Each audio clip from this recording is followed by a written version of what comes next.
Hello guys, we're back with the Swisslink weekly rambles, and the first thing I've got to do is apologise really, because it hasn't been happening weekly at the moment, but that is mostly due to the fact that we've been incredibly busy recently. In fact, last month was our record ever month, so first of all, just a big thank you to everybody who has come through, has inquired on a watch, has bought a watch from us, has sold a watch to us. If I've spoken to you recently, thank you so much for making it happen, and hopefully we'll see you all soon. But I've got 5 minutes of downtime, so I'm going to talk about budgets, and we've got everything here from lower end budgets, middle budgets to no budgets. I've got 4 watches, one under £5,000, one under £10,000, one under £15,000, and one to sort of think about with an unlimited budget. And there's no exact science to any of this. I've just picked my current favourite 4 watches in these price points that we've got in the safe at the moment. So we've got 3 Rolexes and a Tudor, and we're going to start with that. This is the lowest end of all of them. However, it doesn't feel that way at all. These things, they fight way above their weight. I mean, this thing is fantastic. As you can see, it's fully stickered. It even still has the glass sticker on that I'll take off to show you now. But this is the now discontinued Tudor Black Bay 58 blue. So obviously they still make 58, but they've stopped making the blue as of this year.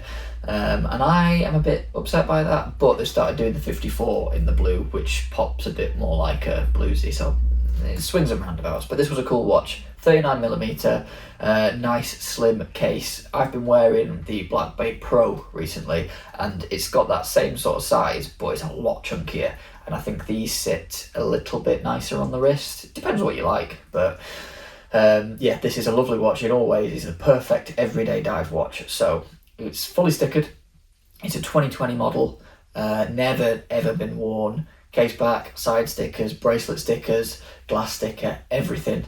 And it's available from us for £2,750, which you're getting a new watch. These things, I can't even remember how much they are now, but they're significantly more than that, and it's absolutely lovely. So that is my pick for a watch under £5,000. Anyway, let's move on with the first Rolex of the 4. So this is under £10,000, and a Datejust 36 at £8,750 might sound like quite a lot of money, but this one is pretty special. So it's a 2020 model, but it's on a new card, and this is what they call the blue Jubilee dial, and it's also the factory set diamond Jubilee dial. So it's got that Rolex running through it, and it's got the diamonds for the hour markers. What I really like about it is it doesn't say all the things that all the other ones say about it on it. So it just says Datejust instead of all the stuff about chronometers and everything like that. It just says Datejust. So it's a really simple dial, or the lettering is really simple, but what's going on behind that is quite crazy.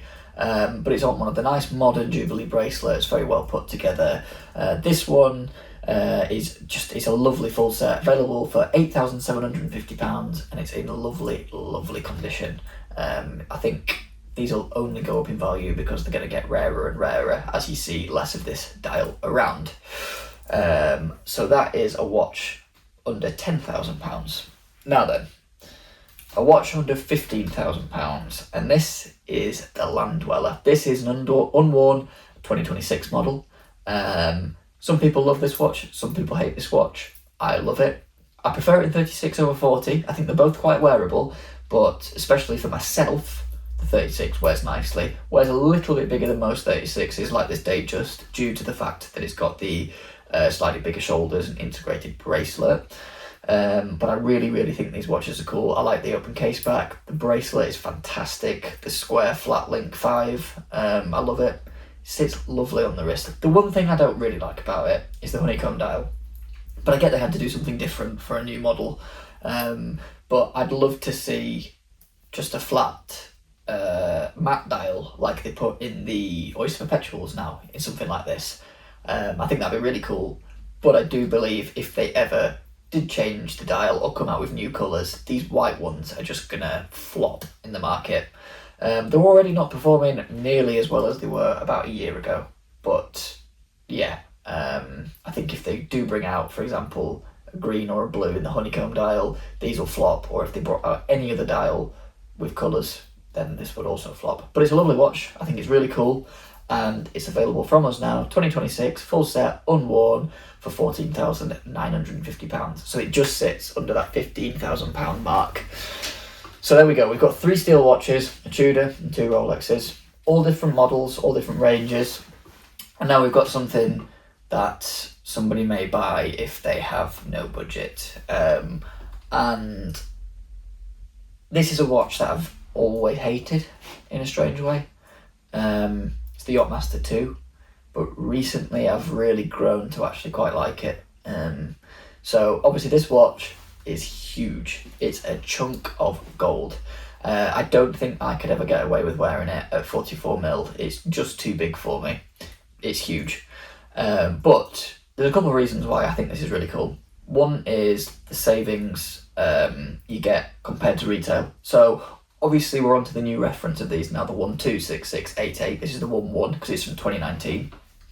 But at the shop now, they are something like £50,700, 50 grand watch, and I don't believe that those are going to perform overlist whatsoever.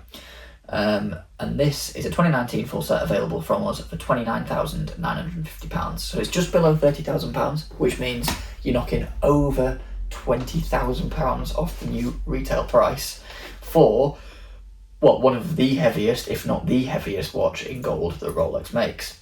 And the thing about this watch is it doesn't really suit being somewhere like here in Huddersfield, but this watch worn possibly with one link too many on somebody where it just sits and hangs off their wrist, sat on the back of a yacht in the south of France or in the Mediterranean, anywhere like that, where it's meant to be, I think it's one of the coolest watches ever, and it just screams, I've got this watch because I want this watch. It's not an investment piece, it's a lump of gold that I love and I enjoy wearing it. So that would be my pick at the moment that we have for a watch with no budget. Now we do have lots of other gold watches in. We've got a Daytona Ghost, we've got a full gold Submariner, which nearly pipped this to the post. We've got a full gold Root Beer, that I only didn't pick because I prefer yellow gold.